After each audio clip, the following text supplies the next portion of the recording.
Hi friends, मेरे result classes में आप लोग का बहुत बहुत स्वागत करता हूं। तो फ्रेंड्स, डेली करंट अफेयर्स में आज हो गए 29 नवंबर से जितने भी करंट अफेयर्स के यहाँ पे क्वेश्चन बनेंगे यहाँ से हम कवर करेंगे, जो आपके आने वाले एग्जाम के लिए बहुत ही ज़्यादा इंपॉर्टेंट होने वाला है। चाहे कोई भी एग्ज़ाम हो, एसएससी हो, रेलवे, यूपीएससी, कोई भी बैंक हो, चाहे स्टेट हो, चाहे सेंट्रल गवर्नमेंट के एग्ज़ाम, सभी एग्ज़ाम के लिए करंट अफेयर्स बहुत ही ज़्यादा इंपॉर्टेंट होता है। इसलिए डेली बेस पे करंट अफेयर्स पढ़िए, क्योंकि हर एग्ज़ाम के लिए करंट बहुत ही ज़्यादा इंपॉर्टेंट होता है। तो आज का इंपॉर्टेंट करंट अफेयर्स यहाँ से कवर करते हैं। तो चलिए देखते हैं यहाँ पे करंट अफेयर्स आज को 29 नवंबर से इंपॉर्टेंट का क्वेश्चन देखते हैं यहाँ पे। तो हाल ही में राष्ट्रीय कैडेट कोर, जिसे एनसीसी ने 27 नवंबर 2022 को अपने स्थापना दिवस की कौन सी वर्षगांठ मनाई गई है? तो ऑप्शन यहाँ पे 72वीं, 73वीं, 74वीं, डी है इनमें से कोई नहीं। तो मोस्ट इंपॉर्टेंट क्वेश्चन याद रखिए, जी क्वेश्चन आ सकता है। तो हाल ही में जो राष्ट्रीय कैडेट कोर, जिसे एनसीसी के नाम से हम जानते हैं, तो हाल ही में एनसीसी ने 27 नवंबर 2022 को अपना जो कि स्थापना दिवस की यह 74वीं जो कि वर्षगांठ मनाई है। तो मोस्ट इंपॉर्टेंट क्वेश्चन याद रखिएगा। तो हाल ही में एनसीसी ने 27 नवंबर 2022 को अपने स्थापना दिवस को यहाँ पे 74वीं वर्षगांठ की जो इन्होंने जो कि उत्साह मनाया है। तो इसका सी ऑप्शन याद रखिएगा, 74 इसका सही आंसर हो जाएगा। अगला क्वेश्चन देखते हैं। हाल ही में किसने पृथ्वी अवलोकन उपग्रह ओशन सेट 3 और 8 नैनो उपग्रहों को ले जाने वाला PSLV C-54 रॉकेट लॉन्च किए? तो नासा द्वारा, इसरो के द्वारा, स्पेस एस या डी है इनमें से कोई नहीं। तो इसका जो सही ऑप्शन हो जाएगा इसरो, याद रखिए। तो हाल ही में इसरो ने पृथ्वी अवलोकन उपग्रह, पृथ्वी के अवलोकन के लिए यहाँ पे जो एक उपग्रह लॉन्च किया है, जिसका नाम है ओशन सेट 3। याद रखिए नाम को, ओशन सेट 3 और 8 नैनो उपग्रह को यहाँ पे ले जाने वाला PSLV C-54, याद रखिएगा न। जो आपके ओशन सेट 3 और 8 नैनो जो उपग्रह को ले जाने वाला PSLV C-54 को यहाँ पे रॉकेट को लॉन्च किया गया है। तो ये किसके द्वारा किया गया है? तो नासा के द्वारा किया गया है, सॉरी इसरो के द्वारा किया गया है, जो कि हमारे भारत की अंतरिक्ष एजेंसी है।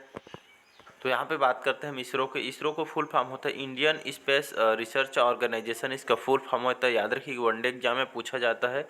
तो इंडियन स्पेस रिसर्च ऑर्गेनाइजेशन इसका फुल फॉर्म होता है। इसकी स्थापना 15 अगस्त 1969 को स्थापना किया है। तो याद रखिए ये भी एग्जाम में, वनडे एग्जाम में स्थापना दिवस को पूछ लिया जाता है। इसरो की स्थापना 15 अगस्त 1969 को स्थापना किया गया। इसका हेडक्वार्टर बेंगलुरु कर्नाटक में इसका हेडक्वार्टर है।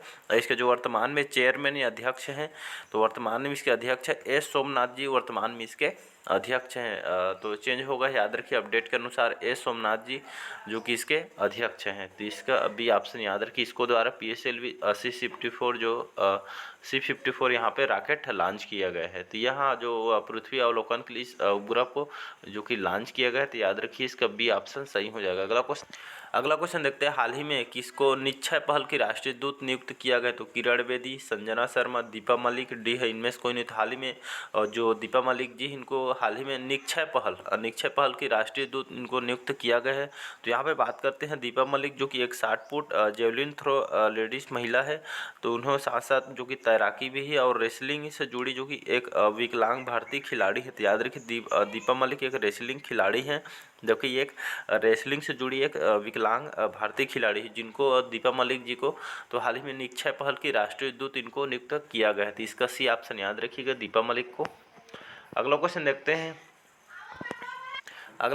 हैं। किस देश के राष्ट्रपति अब्देल फत्ताह अल सीसी 26 जनवरी को गणतंत्र दिवस समारोह मुख्य अतिथि होंगे? तो मोस्ट इंपोर्टेंट क्वेश्चन याद रखिएगा। तो मिस्र, रूस, अमेरिका, डी है इनमें से कोई। हाल ही में जो भारत में जो 26 जनवरी गणतंत्र दिवस के उपलक्ष्य में यहाँ से जो मिस्र के जो राष्ट्रपति हैं अब्देल फत्ताह अल सीसी, तो याद रखिए मिस्र के राष्ट्रपति हैं अब्देल फत्ताह अल सीसी को 26 जनवरी को यहाँ पे गणतंत्र दिवस समारोह में उनको मुख्य अतिथि के रूप में इनको बुलाया जाएगा। तो याद रखिए वनडे एग्जाम में पूछा जाएगा कहाँ के राष्ट्रपति को गणतंत्र दिवस 26 जनवरी को जो कि यहाँ पे मुख्य अतिथि के रूप में बुलाया गया था। तो क्वेश्चन आएगा यहाँ पे, याद रखिए। तो मिस्र के राष्ट्रपति को यहाँ पे समारोह में 26 जनवरी को गणतंत्र दिवस में समारोह में मुख्य अतिथि के रूप में इनको बुलाया जाएगा। तो इसका ए ऑप्शन याद रखिएगा। अगला क्वेश्चन देखते हैं। हाल ही में विक्रम गोखले का निधन हो गया, वह पेशे से कौन थे? तो खिलाड़ी, गायक, अभिनेता, डी है इनमें से कोई नहीं। हाल ही में जो अभिनेता है, एक्टर थे विक्रम गोखले, जिनका हाल ही में इनका निधन हो गया है। तो इसका सी ऑप्शन याद रखिएगा।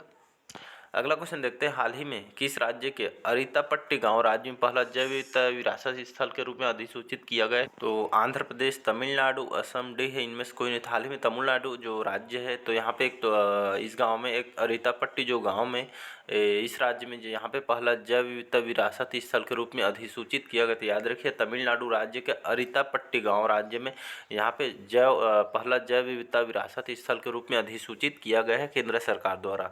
तो यहाँ पे बात करते हैं तमिलनाडु। तमिलनाडु की राजधानी है चेन्नई। के स्टालिन यहाँ के जो कि मुख्यमंत्री है, आपके यहाँ के जो मुख्य राज्यपाल हैं श्री RN रवि वर्तमान में यहाँ के राज्यपाल है तमिलनाडु की। याद रखिए, अरितापट्टी गांव राज्य में पहला जैव विविधता विरासत स्थल के रूप में इनको अधिसूचित किया गया है तमिलनाडु राज्य का। तो इसका बी ऑप्शन सही हो जाएगा।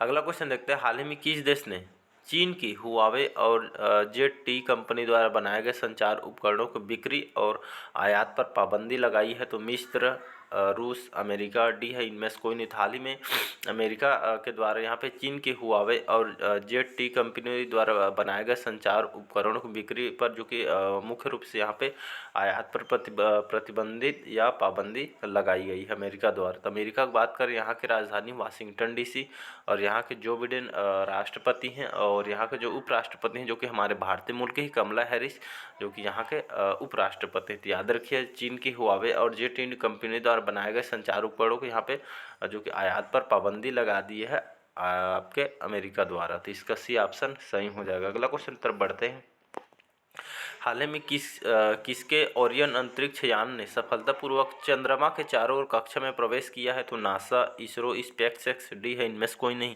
तो हाल ही में जो नासा है, नासा अमेरिका की जो कि स्पेस अंतरिक्ष एजेंसी कंपनी है, तो हाल ही में जो नासा है जो कि ओरियन अंतरिक्ष यान वहाँ की जो स्पेस एजेंसी है जो कि सफलतापूर्वक चंद्रमा के चारों ओर कक्षा में प्रवेश किया है। तो अमेरिका की जो कि अंतरिक्ष एजेंसी है वहाँ पे जो कि ओरियन अंतरिक्ष यान ने सफलतापूर्वक चंद्रमा के चारों ओर कक्षा में प्रवेश किया है नासा ने। तो नासा का फुल फॉर्म होता है यहाँ पे the national aeronautics and space administration, इसका फुल फॉर्म होता है। इसकी जो स्थापना है 29 जुलाई 1958 में जो कि इसकी स्थापना किया गया है और इसका हेडक्वार्टर वाशिंगटन DC में है और CEO है वर्तमान में बिल नेल्सन जो कि अभी नासा के जो कि CEO हुए। तो याद रखिए, नासा अमेरिका की स्पेस कंपनी, जैसे हमारे इसरो है उस वैसी नासा भी अमेरिका की स्पेस कंपनी है, तो याद रखिएगा। तो हाल ही में जो नासा है जो अंतरिक्ष एजेंसी है, तो ओरियन अंतरिक्ष यान ने यहाँ पर जो कि सफलतापूर्वक चंद्रमा के चारों ओर कक्षा में प्रवेश किया है नासा ने। तो इसका ए ऑप्शन याद रखिएगा। अगला क्वेश्चन है, हाल ही में भारतीय मुक्केबाज विश्वनाथ सुरेश वंशज और देविका घोरपड़े ने 25 नवंबर 2022 को लानुसिया स्पेन में आपके IBA जिसे अंतर्राष्ट्रीय मुक्केबाजी संघ कहा जाता है, तो युवा पुरुष और महिला विश्व चैंपियनशिप 2020 कौन सा पदक जीता है? तो कांस्य, रजत, स्वर्ण, डी है, इनमें से कोई नहीं। तो हाल ही में जो अभी चल रहा है अंतर्राष्ट्रीय मुक्केबाजी संघ में, तो भारतीय मुक्केबाज हैं विश्वनाथ सुरेश, नाम को याद रखिएगा, विश्वनाथ सुरेश वंशज और देविका घोरपड़े। इन्होंने 25 नवंबर 2022 को लानुसिया आपके स्पेन में है, तो हाल ही में अंतर्राष्ट्रीय मुक्केबाजी संघ द्वारा युवा पुरुष और महिला विश्व चैंपियनशिप में 2022 में इन्होंने यहाँ पे स्वर्ण पदक जीते हैं। तो याद रखिए, इन्होंने अंतर्राष्ट्रीय मुक्केबाजी संघ में इन्होंने स्वर्ण पदक जीता है 2022 के लिए। तो इसका सी ऑप्शन सही हो जाएगा, स्वर्ण, याद रखिएगा। अगला क्वेश्चन, हाल ही में कहाँ पर दक्षिणी नौसेना कमान के flying officer commanding in chief vice admiral MA Hampiholi को उपस्थिति में सर्वे वेसल्स इच्छा को लॉन्च किया गया है? तो आंध्र प्रदेश, चेन्नई, गोवा, डी है, इनमें से कोई। हाल ही में चेन्नई में दक्षिणी नौसेना कमान के flying officer commanding in chief vice admiral MA Hampiholi की उपस्थिति में यहाँ पे सर्वे वेसल्स इच्छा को लॉन्च किए हैं चेन्नई में। तो इसका बी ऑप्शन याद रखिएगा। अगला क्वेश्चन देखते हैं, हाल ही में किस राज्य में देश का पहला एकीकृत रॉकेट डिजाइन, निर्माण व परीक्षण केंद्र स्काईरूट स्थापित किया जाएगा? तो आंध्र प्रदेश, तेलंगाना, गोवा, डी है, इनमें से कोई नहीं। तो हाल ही में जो तेलंगाना राज्य है, तेलंगाना राज्य में जो कि पहला एकीकृत रॉकेट डिजाइन, निर्माण व परीक्षण केंद्र स्काईरूट स्थापित किया जाएगा तेलंगाना राज्य में। तो याद रखिएगा। तो यहाँ पे बात करते हैं हम तेलंगाना। तेलंगाना की राजधानी है हैदराबाद। के चंद्रशेखर राव यहाँ के जो कि मुख्यमंत्री है, और तमिलसाई सुंदरराजन वर्तमान में यहाँ के राज्यपाल है। तो याद रखिए। अगला क्वेश्चन देखते हैं, 12वां क्वेश्चन हमारा, द्विवार्षिक एयर शो एरो इंडिया 2023 कब से कब तक बेंगलुरु के आपके हेलहंकावा यावी स्टेशन में आयोजित किया जाएगा? तो आपके 11 से 15 फरवरी 2023 तक, या 12 से 18 फरवरी 2023 तक, या 13 से 17 फरवरी 2023 तक, या डी है इनमें से कोई नहीं। इसका जो सही ऑप्शन हो जाएगा सी ऑप्शन, 13 से 17 फरवरी 2023 तक द्विवार्षिक एयर शो एरो इंडिया 2023 तक, जो कि यहाँ पे बेंगलुरु में आपके हेलहंकावा यावी जो कि सेना स्टेशन में आयोजित किया जाएगा। तो 13 से 17 फरवरी 2023 तक याद रखिए, जो कि बेंगलुरु के हेलंका वायु स्टेशन में आयोजित होगा, जो कि यहाँ पे किया जाएगा यह द्विवार्षिक air show India arrow India 2023 तक, जो कि यह सेना स्टेशन में आयोजित किया जाएगा। तो याद रखिएगा 13 से 17 फरवरी 2023 तक। अगला क्वेश्चन देखते हैं, पंचायती राज मंत्रालय के ई पंचायत मिशन मोड प्रोजेक्ट, जिसे ई ग्राम स्वराज और ऑडिट ऑनलाइन ई गवर्नेंस के लिए राष्ट्रीय पुरस्कारों के डिजिटल परिवर्तन के लिए सरकारी प्रक्रिया के री इंजीनियरिंग उत्कृष्टता श्रेणी के तहत कौन सा पुरस्कार जीता है?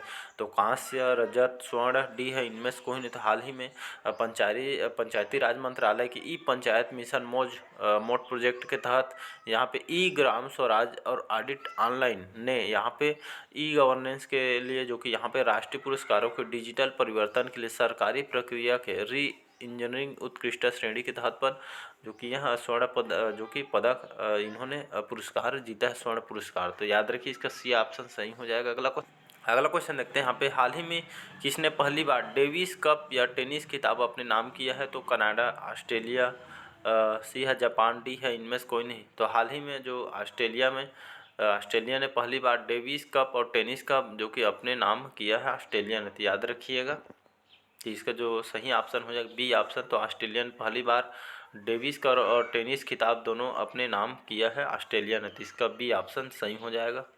तो ऑस्ट्रेलिया की बात करें, यहाँ से की राजधानी कैनबरा, यहाँ के बोरिस जॉनसन यहाँ के जो कि यहाँ के प्राइम मिनिस्टर है। तो याद रखिएगा इसका बी ऑप्शन सही हो जाएगा। अगला क्वेश्चन देखते हैं, हाल ही में ऑस्ट्रेलिया और किस देश की सेनाओं के बीच संयुक्त सैन्य अभ्यास, जिसे ऑस्ट्रेलिया हिंड 22 से 28 नवंबर को राजस्थान में शुरू हो गया है? तो भारत, रूस, चीन, डी है इनमें से कोई नहीं। तो इसका सही ऑप्शन हो जाएगा भारत। याद रखिए। तो हाल ही में भारत और ऑस्ट्रेलिया इन दोनों देशों के बीच, जो कि यहाँ पे सेनाओं के बीच संयुक्त अभ्यास है, जब संयुक्त अभ्यास होता है दोनों देश के बीच, जो कि अभ्यास को, लड़ाई को मतलब अच्छे ढंग से एक अभ्यास किया जाता है दोनों देश के बीच में। तो यहाँ जो सैन्य अभ्यास है, जैसे ऑस्ट्रेलिया हिंड 22, जो कि जो इसको जो आयोजन है आपके 28 नवंबर को स्टार्ट हो गया है, जो कि राजस्थान में इसको शुरू किया, जो कि भारत और ऑस्ट्रेलिया सेनाओं के बीच संयुक्त सैन्य अभ्यास जिसका नाम है ऑस्ट्रेलिया हिंड 22, याद रखिए नाम को। तो 28 नवंबर को राजस्थान में शुरू हो गया है। तो याद रखिए कि भारत और ऑस्ट्रेलिया के बीच ये सैन्य अभ्यास है। तो इसका ए ऑप्शन भारत सही आंसर हो जाएगा। तो आज के करंट अफेयर्स कैसा लगा कमेंट करके ज़रूर बताइएगा। चैनल में नए होंगे चैनल को सब्सक्राइब करके रख लीजिएगा, ताकि आप तक नोटिफिकेशन पहुंच पाए। तो चलिए बस आज के लिए इतना ही। Thank you.